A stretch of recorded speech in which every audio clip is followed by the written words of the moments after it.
Hello friends, welcome back to my YouTube channel लीगम ज्ञान। और आज की वीडियो का जो शुरुआत मैं करने वाला हूँ, एक ऐसे टॉपिक से करने वाला हूँ जो कि बहुत ही इम्पॉर्टेंट और बहुत ही कॉमन है। फ्रेंड्स, आपने अक्सर सुना होगा कि पुलिस से एक हमारा अलग लेवल का दुश्मनी कह लो या एक अलग लेवल का फोबिया रहा है कि हम पुलिस से बहुत ज़्यादा डरते हैं। तो ऐसे में होता क्या है कि जो हमारे बेसिक राइट्स हैं ना, हम उन्हीं को कई बार भूल जाते हैं कि क्या हमारे मतलब होता नहीं है कि ये हमारे अधिकार क्या हैं। कि मान लो, तो आज का जो टॉपिक है ना वो कुछ इसी तरह के टॉपिक पे डिपेंडेंट है या इसी तरह के टॉपिक बेस्ड है, जिसमें हम बात करेंगे ऑफ अरेस्टेड पर्सन्स। एक कोई व्यक्ति जो गिरफ्तार किया जा रहा है या जिस पर्सन को अरेस्ट किया जा रहा है, उस इंसान के पास या उस पर्सन के पास क्या क्या राइट्स अवेलेबल हैं, उस बारे में हम लोग इस वीडियो में बात करेंगे। तो फ्रेंड्स, ज़्यादा देर नहीं करते हैं और वीडियो को। तो फ्रेंड्स, अगर हम बात करें राइट्स की, एक अरेस्टेड पर्सन की, तो डिफरेंट डिफरेंट लॉज में डिफरेंट डिफरेंट राइट्स दिए गए हैं। सबसे इम्पॉर्टेंट अगर हम बात करें तो CRPC क्रिमिनल प्रोसीजर कोड है। उसमें कुछ सेक्शंस हैं जिनमें बताया गया है कि एक पर्सन जिसको अरेस्ट किया जा रहा है, जिसको गिरफ्तार किया जा रहा है, उसके पास कौन कौन से राइट्स अवेलेबल हैं। ठीक है। इसी तरह से अगर आप भारतीय संविधान की बात करें या इंडियन कॉन्स्टिट्यूशन जिसे बोलते हैं, उसमें भी हमारे बेसिक फंडामेंटल राइट्स, जो मौलिक अधिकार होते हैं ना, उसमें से भी एक फंडामेंटल राइट हमारा है आर्टिकल 22। उसमें भी आपके राइट्स के बारे में बताया गया है कि एक ऐसा पर्सन जिसको अरेस्ट किया जा रहा है, उसके पास क्या क्या राइट्स अवेलेबल हैं। तो सबसे पहले हम वन बाय वन बात करेंगे। पहले हम बात करते हैं कि CRPC में क्या राइट्स अवेलेबल हैं एक अरेस्टेड पर्सन को, और कौन सा सेक्शन इन राइट्स के बारे में बात करता है।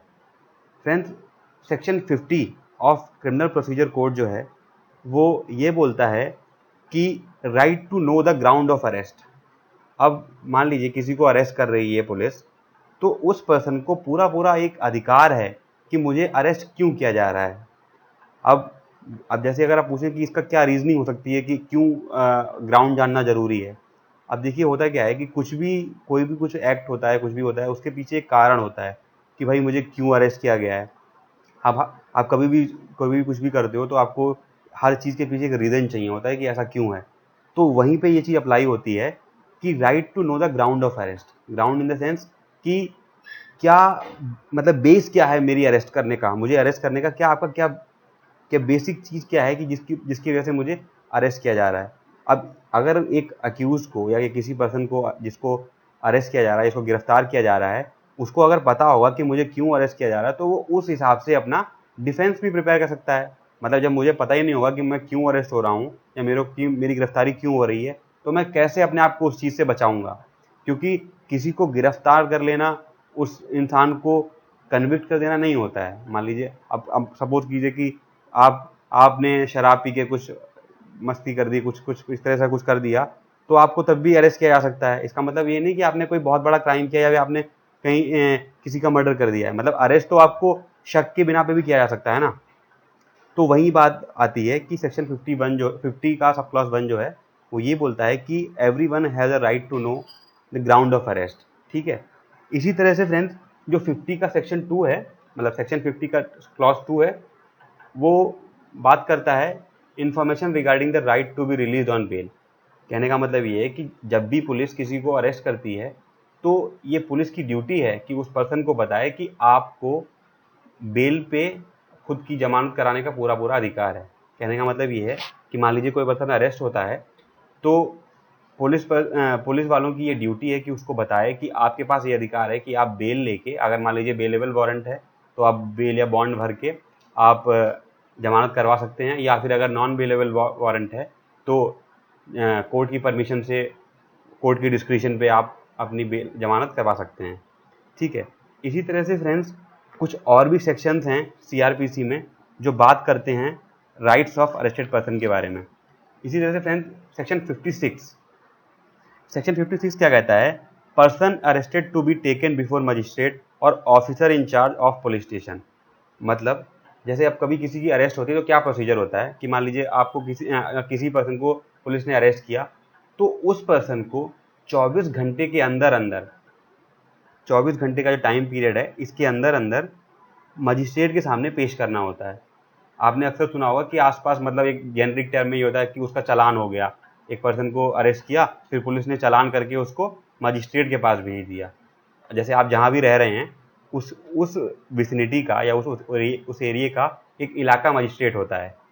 आपका जो भी डिस्ट्रिक्ट है, आपका जो भी टाउन है, उस टाउन की जुरिस्डिक्शन के हिसाब से मजिस्ट्रेट्स को बांट दिया जाता है कि उसमें वो इस मजिस्ट्रेट के पास ये एरिया है।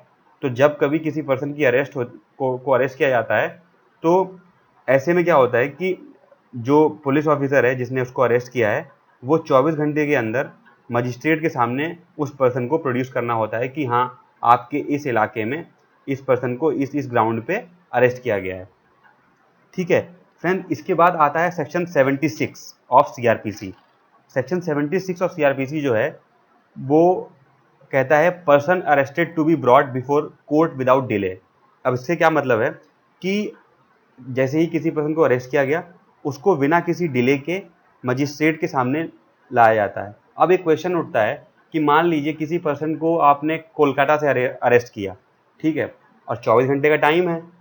तो अगर अब उसे दिल्ली लाना है या सो एंड सो कहीं भी लाना है, यूपी ले जाना है, बरेली ले जाना है, किसी भी प्लेस पे ले जाना है, तो आप सोचेंगे कि 24 घंटे तो रास्ते में गुजर जाएंगे, तो वो कैसे होगा? तो वो क्लॉज जो है वो डिफीट हो जाएगा। ऐसा नहीं है फ्रेंड्स। 76 जो सेक्शन है उसमें एक प्रोवाइजो है, वो ये बोलता है कि 24 घंटे जो है ना, वो मजिस्ट्रेट के सामने प्रेजेंट करने के लिए हैं, जिसमें आपका जो ट्रैवलिंग पीरियड है वो काउंट नहीं होता है। मान लीजिए कि किसी पर्सन को आपने कोलकाता से अरेस्ट किया और उसको आप मजिस्ट्रेट के पास दिल्ली में लाना है, तो जब वो कोलकाता से लेके दिल्ली तक उसे आने में जो भी समय लगा, वो समय इसमें काउंट नहीं होगा। वो जो भी टाइम पीरियड होगा वो इसमें काउंट नहीं होगा। उस जो 24 आवर आपके वहाँ से काउंट होते हैं कि जहाँ पे मान लीजिए एक पर्टिकुलर जुरिस्डिक्शन में वो पर्सन है, तो अरेस्ट किया और उसको 24 आवर्स के अंदर मजिस्ट्रेट के सामने प्रोड्यूस कर दिया। ये तो बात हो गई आपकी 24 आवर्स के अंदर प्रोड्यूस करने की। ठीक है फ्रेंड, इसी तरह से सीआरपीसी में एक सेक्शन है 57, तो वो ये बोलता है कि person arrested not to be detain more than 24 hours. अब फ्रेंड्स इसमें क्या होता है, अब कुछ सेक्शंस या आर्टिकल्स, अगर आप कॉन्स्टिट्यूशन की बात करें, आर्टिकल 22 जो है उसमें भी कुछ सिमिलर ही बात हो रही है। अभी आप इस चीज़ से आप अंदाज़ा लगा सकते हैं कि इस चीज़ की कितनी इंपॉर्टेंस है कि किसी पर्सन को बिना किसी ग्राउंड के या फिर अननेसेसरी किसी पर्सन को आप अरेस्ट नहीं कर सकते हो। क्योंकि आप अगर आप बात, जैसे आपको पता है कि फंडामेंटल राइट्स हमारे हैं, right to live, right to life with dignity, ठीक है, तो उसमें फंडामेंटल राइट्स को बहुत ही एक महत्ता दी गई है, बहुत ही इंपॉर्टेंस दी गई है कि आप किसी पर्सन को बिना किसी ड्यू प्रोसेस ऑफ लॉ के ना आप उसको बेफालतू में अरेस्ट नहीं कर सकते हो या फिर बेफालतू में उसको सफ़र नहीं करा सकते हो। इसलिए ये राइट्स ना अलग अलग एक्ट में अलग अलग तरह से डिफाइन किए गए हैं। जैसे सीआरपीसी मैंने बताया आपको कुछ इंपॉर्टेंट सेक्शंस, जैसे 56 हो गया, 50 हो गया, 76 हो गया। ठीक है फ्रेंड्स, हैं प्रोविजंस अंडर इंडियन कॉन्स्टिट्यूशन के। कहने का मतलब ये है कि इंडियन कॉन्स्टिट्यूशन या आपका जो भारत का संविधान है उसमें क्या क्या आर्टिकल्स या किस आर्टिकल में किस तरह से डिफाइन किया गया है एक अरेस्टेड पर्सन के राइट्स को, उस बारे में फ्रेंड हम बात करते हैं। तो जो आर्टिकल 22 है वो बात करता है rights of a arrested person. ठीक है, उसमें क्या है फ्रेंड्स कि क्या क्या प्रोटेक्शंस अवेलेबल हैं एक अरेस्टेड पर्सन को, इस बारे में आर्टिकल 22 बात करता है। ठीक है, तो अगर इसके जो आर्टिकल 22 है उसको 4 क्लॉज में डिवाइड किया गया है। तो इसका जो फर्स्ट क्लॉज है वो ये बोलता है the right to be informed of the grounds of arrest. अब आपको इसमें सिमिलैरिटी दिखाई दे रही होगी उस सेक्शन से जो कि सीआरपीसी में अवेलेबल था, कि उसमें भी ग्राउंड्स की बात की जा रही थी। बट आर्टिकल 22 जो है, देखिए अब आर्टिकल का अगर वायलेशन होता है, फंडामेंटल राइट्स का वायलेशन अगर जब होता है, तो आपके पास रिट फाइल करने की रेमेडी अवेलेबल है। आर्टिकल 32 जो है रिट जुरिडिक्शन के बारे में जो बात करता है कि मान लीजिए आप किसी पर्सन का, मान लीजिए 24 आवर्स से ज़्यादा किसी इंसान को पुलिस वालों ने या किसी पर्सन ने अपने जुरिडिक्शन में बंद करके रखा हुआ है, तो उसके पास ये राइट अवेलेबल रहता है कि वो हाई कोर्ट में या सुप्रीम कोर्ट में अंडर आर्टिकल 32 रिट फाइल करके अपने आप को हैबियस कॉर्पस के रिट को, जिसे हैबियस कॉर्पस बोलते हैं, इसका मतलब होता है to produce the body. Body से मतलब डेड बॉडी नहीं है, बॉडी मतलब किसी पर्सन को। मान लीजिए कोई भी पर्सन अगर इलीगली डिटेन है या किसी को 24 आवर्स के ज़्यादा भी अरेस्ट किया हुआ है और उसको छोड़ नहीं रही है पुलिस, और उसमें मजिस्ट्रेट का भी ऑर्डर भी नहीं है, तो ऐसे में 32 का आर्टिकल अवेलेबल हो जाता है आपके लिए रिट फाइल करने के लिए हैबियस कॉर्पस की। खैर वो तो बात की बात है, पहले हम बात करते हैं कि आर्टिकल 22 में क्या क्या डिफाइंड है। तो आर्टिकल 22 का जो सब क्लॉज 1 है, ये बात करता है the right to be informed of the grounds of arrest. जैसा मैंने पहले बोला था कि this is necessary so that he may prepare his defence. अब मान लीजिए आपको किसी ने आपको पुलिस वालों ने अरेस्ट कर लिया और आपको अपने ग्राउंड्स पता हैं, तो आप अपने हिसाब से एक लॉयर हायर कर सकते हो जो उस चीज़ में एक्सपर्टीज रखता हो, जिससे कि आप उस चीज़ को अपने आप को डिफेंड कर सको, जो भी आपके खिलाफ एलिगेशंस लगे हुए हैं उसमें। अब आर्टिकल 22 का क्लॉज 2 जो बोलता है friends, right to consult and be defended by a lawyer of his choice. अब ये बड़ा ही इंपॉर्टेंट आर्टिकल हो जाता है कि इसमें इस बारे में बात हुई है कि जो भी पर्सन अरेस्ट हो रहा है उसको अपने लॉयर से कंसल्ट करने की या फिर अपनी चॉइस का लॉयर हायर करने का पूरा पूरा अधिकार है। अब जैसे मान लीजिए कोई पर्सन अरेस्ट हुआ, तो उस पर्सन को इस चीज़ का राइट है कि वो अपने लॉयर से मिल सके और उस चीज़ को अपने जो जिस भी ग्राउंड पे वो अरेस्ट हुआ है वो उनके सामने स्टेट कर सके और इस चीज़ के बारे में राय ले सके कि मैं क्या कर सकता हूँ, या फिर उसकी सर्विसेज को अवेल कर सके। ये भी आपका फंडामेंटल राइट है। इसी तरह से आर्टिकल 22 का क्लॉज 3 जो है वो ये बोलता है कि the right to be produced before a magistrate within 24 hours. तो ये तो एक क्लॉज हो गया आपका कि आपको 24 आवर्स के अंदर मजिस्ट्रेट के सामने प्रोड्यूस करना है। और अगर हम सीआरपीसी की बात करें फ्रेंड्स, तो सीआरपीसी में जब मैंने बता रहा था कि 24 आवर्स तक ही आप किसी को पुलिस स्टेशन में रख सकते हो, वो एक ऐसा मैंडेट नहीं है, मतलब बंद रखना तो होता ही है, बट अगर मतलब मजिस्ट्रेट को ऐसा लगता है कि 24 आवर्स से ज़्यादा भी एक इंसान को रखने की ज़रूरत है या फिर इन्वेस्टिगेशन कंप्लीट नहीं हो पाई है, तो पुलिस ऑफिसर जो हैं जिसने उसको अरेस्ट किया है वो कोर्ट से रिमांड की डिमांड कर सकती है, रिमांड मांग सकती है कि मेरी इन्वेस्टिगेशन कंप्लीट नहीं हुई है और मुझे इसको 24 आवर्स से ज़्यादा रखने की ज़रूरत है। तो ऐसे केस में जो मजिस्ट्रेट है वो उस 24 के पीरियड को बढ़ा सकता है और उस पर्सन को पुलिस कस्टडी में भेज सकता है। ठीक है। इसी तरह से आर्टिकल 22 का जो क्लॉज 4 है वो ये बोलता है the freedom from illegal detention. तो इसमें ये बोलता है कि no accuse can be detain beyond 24 hours except by the order of the magistrate. जैसे इसमें ये डाल दिया ना उन्होंने कि the except by the order of the magistrate, कि 24 आवर्स से किसी को ज़्यादा नहीं रखा जा सकता, मगर हाँ अगर मजिस्ट्रेट का ऑर्डर है तो इस चीज़ को एक्सेप्शन में डाल के रखा जा सकता है। तो इसमें इस स्लाइड में भी देखो फ्रेंड्स, आर्टिकल 22 के बारे में ही बात की है जो मैंने आपको अभी बताया। तो एक और चीज़ मैं आपको बताना चाहूँगा कि जो आर्टिकल 22 है ना, उसको दो तरह से डिवाइड किया जा सकता है। जिसका जो फर्स्ट पार्ट है वो ऑर्डिनरी लॉ की बात करता है, मतलब कोई भी नॉर्मल जो लॉज होते हैं किसी भी चीज़ में अगर आप अरेस्ट हुए हो तो तब तो आपको सारी चीज़ें राइट्स अवेलेबल हैं। और एक होता है friends preventive detention. Friends preventive detention क्या होता है मैं आपको बता देता हूँ कि प्रिवेंटिव डिटेंशन में ये होता है, जैसे आपने अक्सर सुना होगा कि किसी पॉलिटिशियन को नज़रबंद कर दिया, तो नज़रबंद करने का मतलब या प्रिवेंटिव डिटेन करने का मतलब ये होता है कि अगर कोर्ट को लगता है कि आपका खुला घूमना या आपका फ्रीली मूव करना किसी तरह से सोसाइटी में प्रॉब्लम बन सकता है, ऐसे केस में किसी इंसान को मैक्सिमम 3 मंथ्स के लिए प्रिवेंटिव डिटेंशन में भेज दिया जाता है। उसका मतलब ये होता है कि 3 महीने तक आप कोई भी मूवमेंट इस तरह से नहीं करोगे। जैसे होता क्या है कि फ्रेंड्स जो अक्सर जो पॉलिटिशियंस होते हैं, आपने सुना होगा कि कुछ पॉलिटिशियंस के स्पीच इस तरह से होते हैं जो सोसाइटी को डिस्टर्ब कर देते हैं, और स्पेशली जब कोई इलेक्शन आने वाला होता है। तो सोसाइटी में लॉ एंड ऑर्डर को मेंटेन करने के लिए ये प्रिवेंटिव डिटेंशन का भी एक क्लॉज है, ठीक है, आर्टिकल 22 में ही है। तो उसमें ये है कि उस केस में क्या है कि एक्सेप्शन आ जाता है। तो 24 आवर्स वाली बात है ना, वो वहाँ पे नहीं अप्लाई होती है। वहाँ पे क्या होता है कि किसी इंसान को प्रिवेंटिव डिटेंशन के तौर पे उसको डिटेन किया जा सकता है, और उस केस में मैक्सिमम पीरियड जो है उस पर्सन को 3 महीने तक डिटेन किया जा सकता है, ताकि वो इस तरह से कोई मूवमेंट ना करे जिससे सोसाइटी में अनार्की क्रिएट हो। ठीक है। अब एक लास्ट में बहुत इंपॉर्टेंट बात बताना चाहता हूँ कि एक केस था DK Basu versus state of West Bengal. इसमें क्या हुआ था फ्रेंड्स, सुप्रीम कोर्ट ने देखा कि ये पुलिस जो है वो बहुत ही मिसयूज कर रही है अपनी पावर्स का, कि किसी को अरेस्ट किया हुआ है 2-2 3 दिन वो पुलिस स्टेशन में ही सड़ा रहा है इंसान। मान लीजिए कि कोई आप पढ़े लिखे हो, एम्पावर्ड हो, तो आपको पता है कि हाँ आपके पास क्या क्या राइट्स अवेलेबल हैं, या फिर आपको कोई ना कोई आपको राय देने वाला है।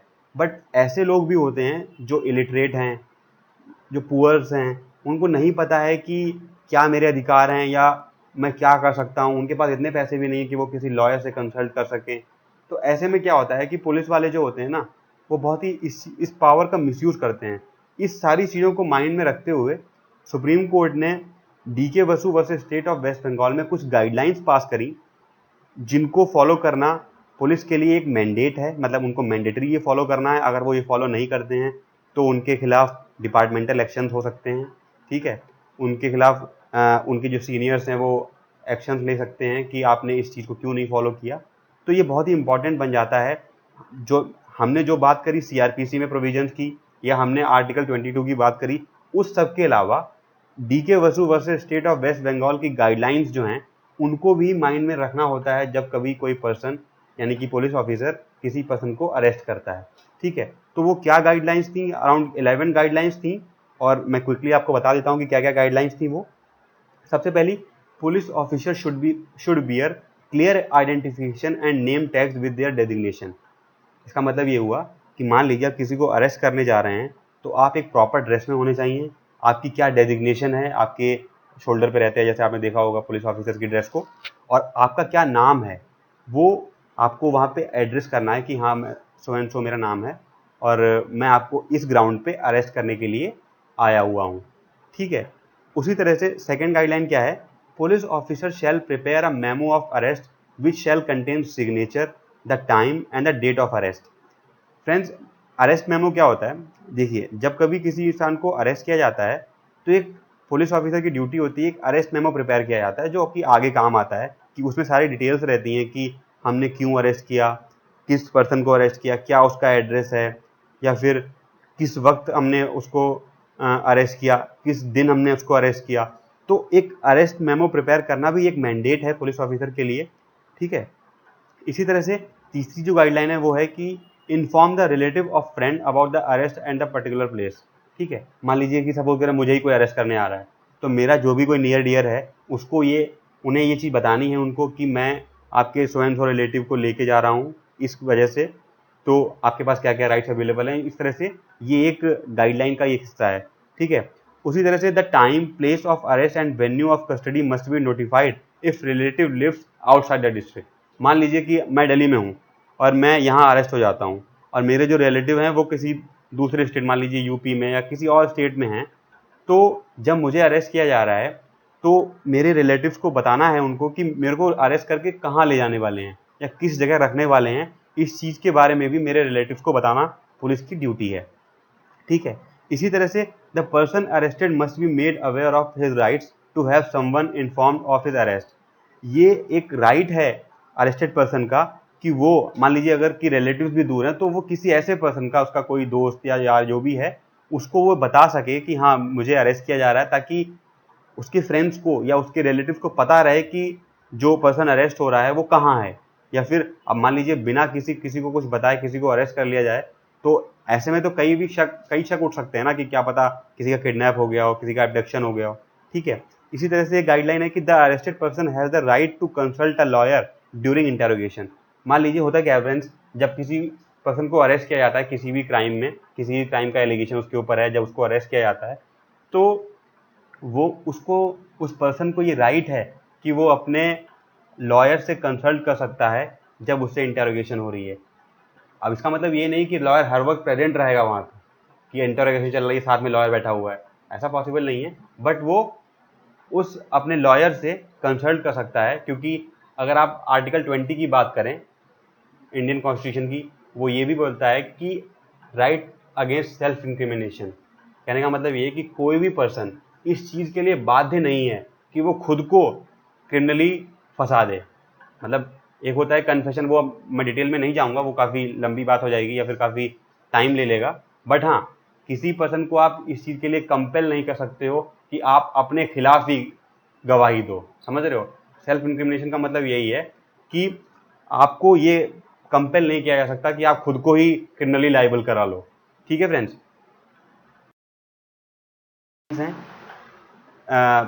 an entry must be made in the diary of the police station under which the person has been arrested. Friends, होता क्या है, हर पुलिस स्टेशन में एक डेली डायरी होती है जिसमें जो पुलिस ऑफिसर्स होते हैं उनको ये अपने जो डेली रूटीन होता है ना, कि उन्होंने किसको अरेस्ट किया या कहाँ बीट पे गए या क्या किया, ये सब उनको उस डायरी में मेंशन करना होता है। तो जैसे ही किसी पर्सन को अरेस्ट करके पुलिस स्टेशन ले जाते हैं तो उन्हें अपनी डायरी में ये चीज़ मेंशन करनी होती है कि मैंने इस पर्सन को यहाँ से अरेस्ट किया है और ये ग्राउंड उसके खिलाफ मौजूद हैं। ठीक है? इसी तरह से if any major and minor injuries is present in body it must be recorded. मान लीजिए किसी पर्सन को अरेस्ट किया है, उसकी बॉडी पे कोई चोट है, तो ये उस चीज़ को उन्हें रिकॉर्ड करना है और उनको मेडिकल फैसिलिटी भी प्रोवाइड करानी है ऐसे केस में, अगर कोई पर्सन घायल है तो। Medical examination by train doctor every 48 hours. अब दोस्तों होता क्या है कि मान लीजिए किसी पर्सन को अरेस्ट किया और रिमांड लेके वो पुलिस कस्टडी में है, तो एवरी 48 आवर्स में उस पर्सन का मेडिकली एग्जामिनेशन कराना भी मैंडेट है एक पुलिस ऑफिसर के लिए। ठीक है? उसी तरह से एक नेक्स्ट गाइडलाइन जो है वो है copies of all document should be send to the magistrate for record. जैसा मैंने पहले भी बताया था आपको कि जब भी किसी इंसान को अरेस्ट किया जाता है तो वैसे ही मजिस्ट्रेट को इन्फॉर्म करना होता है 24 आवर्स के अंदर 24 आवर्स में उस पर्सन को प्रोड्यूस भी करना होता है। वही एक गाइडलाइन को यहाँ पे बताया गया है। उसी तरह से लास्ट गाइडलाइन जो है वो है police control room should be provided at all district and state headquarters. मतलब कि डिस्ट्रिक्ट का हेडक्वार्टर जो है या फिर जो स्टेट हेडक्वार्टर है वहाँ पे पुलिस कंट्रोल रूम होना चाहिए, जिससे सारी जो एक्टिविटी है पूरे स्टेट में या पूरे डिस्ट्रिक्ट में उसको क्या नाम है, उसको विजिलेंट तरह से उसको देखा जा सके और हेडक्वार्टर की नॉलेज में सारी चीज़ें रहें कि उसकी डिस्ट्रिक्ट में कैसे क्या चल रहा है।